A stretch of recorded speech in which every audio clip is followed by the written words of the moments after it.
Ah, the Buu Saga. Honestly, this one seems a little divisive amongst fans. Some say it's their favorite saga in Dragon Ball Z, while others say it's their least favorite. But overall, it seems like everyone likes at least something about this arc. But alongside the praise it receives, there are a few moments in it that people always like to criticize, due to some characters doing some seemingly idiotic things. I mentioned this video a short while ago on how I wanted to cover the Buu Saga. I already made one of these for the Cell games, talking about who made the worst mistakes and eventually caused the most havoc. I'll link that at the top of this video, but as for the Buu Saga, I feel we could just as easily talk about the mistakes people made here, and arguably, they seem a little bit worse than what happened in the Cell Saga, with just as much blame to go around. So the Buu Saga does include quite a few characters that get focus on them, and it seems like a lot of them screwed up in at least some way. But let's start with a really obvious one that people like to point out, the guy people probably talk about the most, Goku. So what mistakes did he make here that could have inhibited everyone else? Well, there's a few here that people talk about and I'd like to point them out. I'm gonna actually disagree and defend Goku here. For one, people talk about how Goku held back Super Saiyan 3 against Vegeta. And it's true, if he fought against Vegeta in Super Saiyan 3, he probably would have won easily and maybe they could have prevented Buu's revival. But it is a big maybe. From going Super Saiyan 3 he could have provided some more energy, but who knows. For the sake of argument, let's say that if he did go Super Saiyan 3, he would have stopped Majin Vegeta and prevented Buu's revival. So how is him holding back defensible? Well, for one, like I mentioned, transforming could have just given more energy to Buu, which he didn't want to do. 2, maybe he thought Super Saiyan 2 would be enough to defeat Vegeta, and didn't realize that he needed Super Saiyan 3 until it was way too late. 3, he was trying not to hurt Vegeta's ego, because Vegeta would then see that he's still not on Goku's level. Or number 4, probably one of the more likely options, Toriyama probably didn't have Super Saiyan 3 as an idea at the time. So out of the 4 reasons I gave, 3 of them were kinda out of Goku's control. If he truly were holding back because he didn't want to harm Vegeta's ego, that's really the only way I could see this as a mistake on his part. Because as for the other options, he could have just been playing it safe, or it was something that Toriyama hadn't made up yet. So I feel this mistake is defensible. But for another mistake, he claimed that he could have defeated Buu, but he didn't, because he did want the next generation to grow stronger. It may be kind of an odd way to go about it, but the idea of him wanting everyone to defend Earth themselves does make sense. Because if he weren't there, they need to be able to handle this themselves. So wanting the next generation to grow stronger is defensible. But the way he went about this was kind of foolish. But it's still worth keeping in mind. But what I view as his worst mistake is when he decided to save Mr. Satan and Dende instead of his sons, Piccolo and Trunks. If he decided to save Gohan, Goten, Trunks, and Piccolo, having Ultimate Gohan and Gotenks there would have made it probably a lot easier to fight Kid Buu. But instead he went for Mr. Satan and Dende.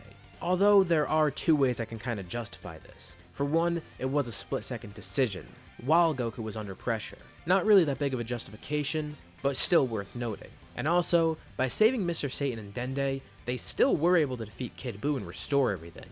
It probably would have been simpler to do this with Gohan and Gotenks helping out against Buu. But hey, at least having Mr. Satan there allowed them to make the Spirit Bomb. Speaking of the Kid Buu fight, one inexcusable mistake that Goku did make was not wanting to use the Potara to fuse with Vegeta once again.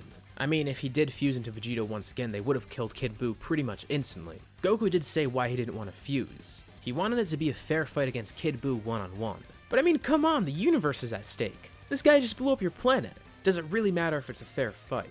This is perfectly in character for Goku though, so I'm not complaining. But of course I'm going to point it out as one of the mistakes here in this video. Speaking of Goku and Vegeta, let's move over to Vegeta. Besides him also being adamant against using Potara when fighting Kid Buu, the biggest and most obvious mistake I could think of for him is succumbing to his own desires and becoming Majin Vegeta. This one obviously doesn't require too much explanation. Vegeta's desires were selfish, and if he didn't allow himself to be possessed, this could have saved so much trouble. Yeah, I know, the arc needs conflict, but this video is all talking about logistical stuff. So yeah, this is a good way to create conflict within the series, but if you look at it logically, this was a really, really stupid thing that Vegeta did. Had he not let himself get possessed, Babidi and Dabura could have been stopped beforehand, and Buu wouldn't have gotten enough energy to be revived, which would mean the arc would probably end right there peacefully. To be fair, everyone's talked about this before, and I've said my piece. There's not really too much more to go in depth about here. The point gets across. Vegeta succumbing to Babidi's possession, well, it was a pretty bad idea, and a huge screw up. Let's talk about Gotenks next. Obviously, Goten and Trunks are pretty goofy, especially as Gotenks, and they did make a few mistakes.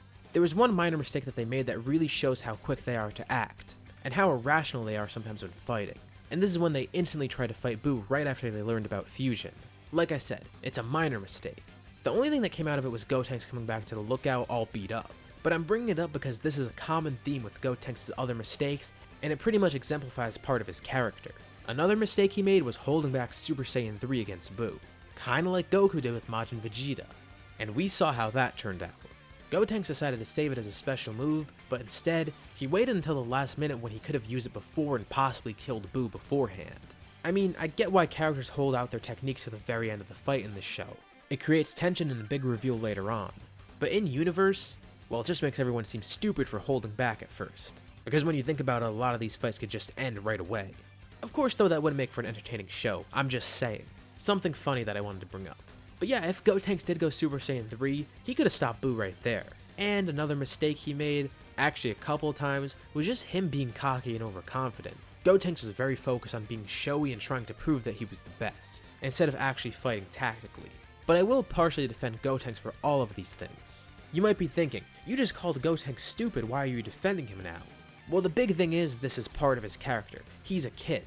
It's only natural that he's gonna act like this. This is the first time Goten and Trunks actually were facing some sort of threat, as well as facing a huge boost in power for themselves. Considering how young they are, it makes sense that they're gonna act this way.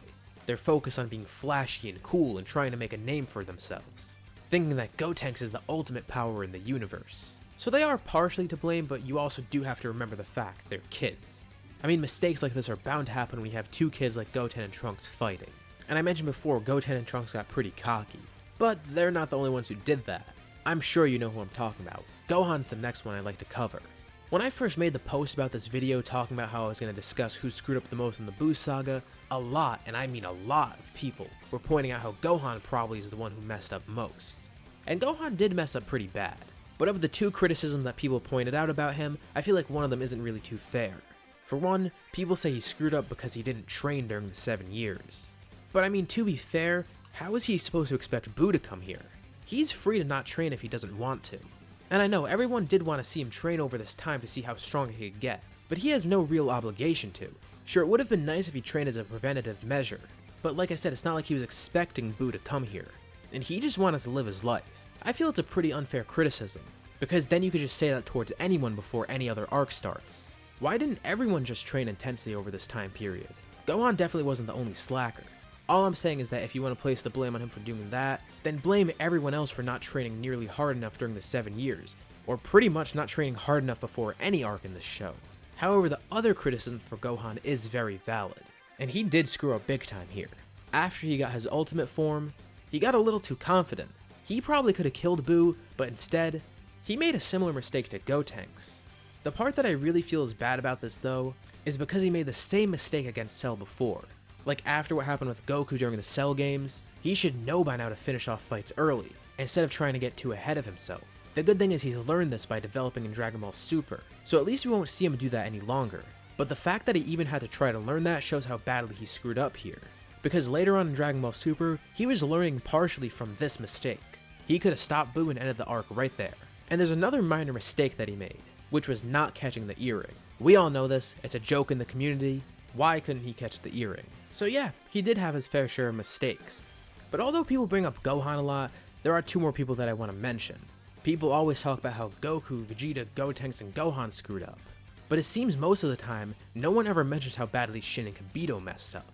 Shin and Kibito could have acted much earlier on before the tournament. I mean, there had to be better ways to track down Babidi and stop him beforehand. Had they have acted earlier, they could have stopped this arc before it even started. I mean, these two are gods and they only had to search around Earth. I guarantee you there could have been a way for them to do this and find Babidi somehow. It couldn't have been that difficult. But on top of that, the way they tried to find Babidi during the tournament was a pretty big mistake.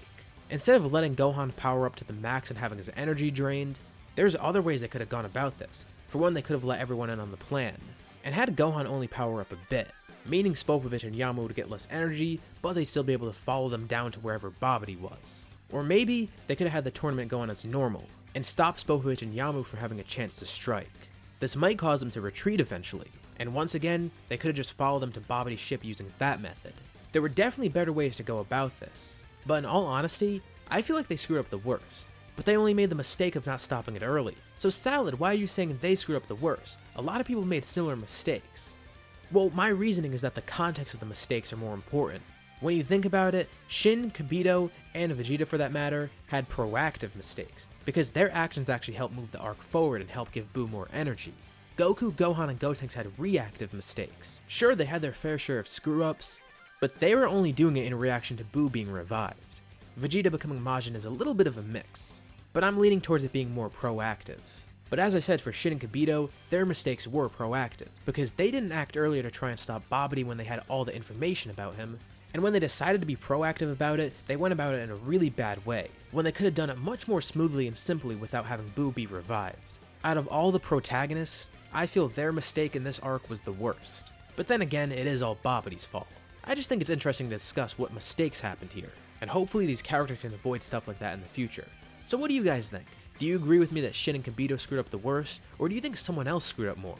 Was there anything I left out in this video that you wanted me to mention? Let me know in the comments below and I'll see what you guys think. It is a discussion video after all, so I want to get a discussion going. As usual, if you liked the video, be sure to drop a like. And if you haven't already, why not subscribe? Then you can see more videos like this and whatever else I upload to my channel. Thank you all for watching, and I hope you enjoyed. I'll see you all in my next video.